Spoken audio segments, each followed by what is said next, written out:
हमारे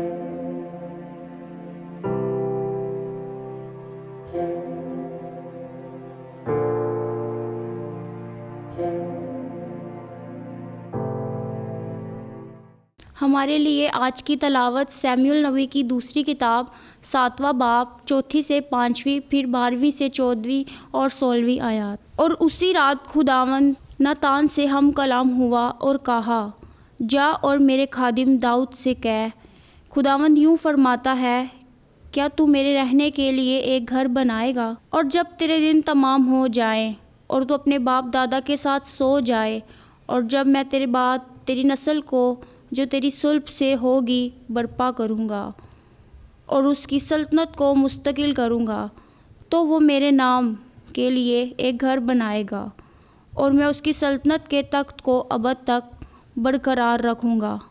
मैं उसका बाप होऊंगा और वो मेरा बेटा होगा। और जब वो मेरी बदी करे तो मैं उसकी आदमियों की लाठी से और बनी आदम के ताजियानों से तादीब करूँगा। बल्कि तेरा घर और तेरी सल्तनत हमेशा तक मेरे आगे कायम रहेगी और तेरा तख्त अबद तक पायदार होगा। पाक कलाम का पढ़ा और सुना जाना हमारे लिए बाइस से बरकत हो। खुदा का शुक्र हो।